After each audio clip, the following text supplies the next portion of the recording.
2025학년도 1학기 기말고사 생명과학원 세원고 내신 분석 리포트입니다. 우선 세원고는 별 5개 중에 2개를 줬거든요. 그러니까 어려운 계산 문제나 좀 까다롭고 긴 문항보다는 기본 개념에 충실한 문항들이 출제가 됐기 때문에 어떻게 보면 상위권 친구들 같은 경우는 이제 등급 간의 간격이 좀 좁을 걸로 보여지고요. 그 다음에 중하위권 친구들한테는 세원고의 이런 문제 출제 경향이 학생들이 등급을 좀 높이는 데 있어서 도움이 되지 않을까라고 보여지는 시험이었습니다. 뉴런부터 항상성 유지까지 시험을 봤고요.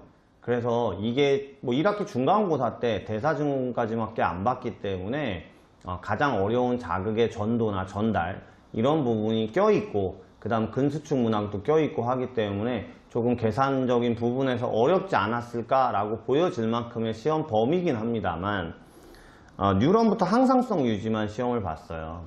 그러니까 뒷부분에 있는 혈액형이나 방어작용, 병원체 부분을 또 중간고사, 기말고사를 통해서 해결하지 않았기 때문에 이 세원고 내신 분석 리포트를 보고 있는 올해의 친구들은 2학기 중간고사가 유전인데 세원고 친구들은 병원체, 방어작용, 혈액형 부분이 또 2학기 중간고사 때 들어가면서 유전의 일부분이 2학기 기말고사로 미뤄질 수 있겠구나. 즉 시험 범위가 타 학교에 비해서 좀 다르기 때문에 공부하는 데 어려움이 있지 않을까 보여지는 시험이었습니다.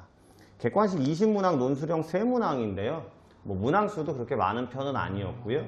그리고 논술형 문항도 그렇게 까다롭지는 않았습니다. 학생들이 시험 대비 준비하는 데는 이제 뉴런이나 자극의 전도 부분의 문제를 좀 어려운 문항도 풀다 보니까 좀 어려웠을 걸로 보여지긴 합니다. 특이사항은 학생들이 까다로워하는 자극의 전도와 근수축이 포함되어 있었긴 했어요. 그런데 자극의 전도 3문항도 뭐 기본적으로 시간이 안 걸린다, 뭐 쉬웠다라고 볼 수는 없습니다만 기본 학평 기출 유형의 문항이었기 때문에 저희가 시험 대비할 때 꽤 많이 풀었던 문항이고요. 그 다음 근수축은 특히 또 어려운 계산 문항이 출제되지 않은 게 특징입니다. 대표 문항 분석을 보시면 뉴런과 자극의 전도에서 객관식 6문항, 논술형 2문항, 굉장히 많은 문항이 출제가 됐어요.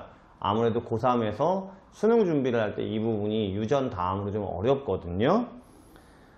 대신 논술형은 개념을 설명하는 문항으로 출제가 됐고요.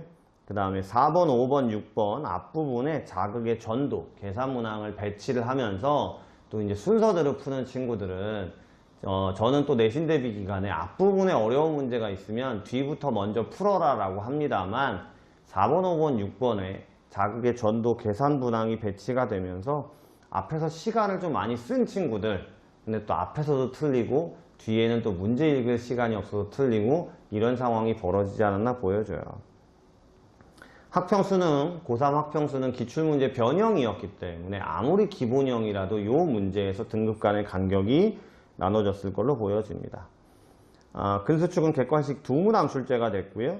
8번이 계산 문항, 1문항 출제가 됐습니다만 뭐 기본적으로 증감 계산 문항이기 때문에 기본 개념의 근수축의 각 부분에서의 길이 변화를 정확하게 알고 있었다면 풀 수 있는 문항이었다고 보여집니다. 신경계에서 객관식 6문항 출제가 됐고요. 14번에서 신경계 질환 문제도 한 문제가 출제가 됐습니다. 대신에 뇌의 부분이나 가장 많이 나오는 자극의 이동 과정 문제 같은 좀 지엽적이라고 할 수 있는 폭넓은 문항은 출제가 되지 않았습니다. 항상성에서는 객관식 6문항, 논술형 1문항이 출제가 됐고요. 뭐 논술형에서는 최근에 가장 많이 나오는 티록신 분비 이상 문제가 아이오딘 섭취 문제랑 결합돼서 출제가 됐어요. 역시나 뭐 내신 대비 기간에 워낙 많이 얘기했던 내용이고요. 대신 항상성에서 그래프 문제가 주로 고3 학평 수능에서는 이제 항상성 유지는 그래프 유형이 많은데 이번 세원고 특징은 그래프 문항이 적은 것이 좀 특징으로 보여지기 때문에 결국 포커스가 자극의 전도와 전달에 맞춰져 있다라고 보여지는 시험이었습니다.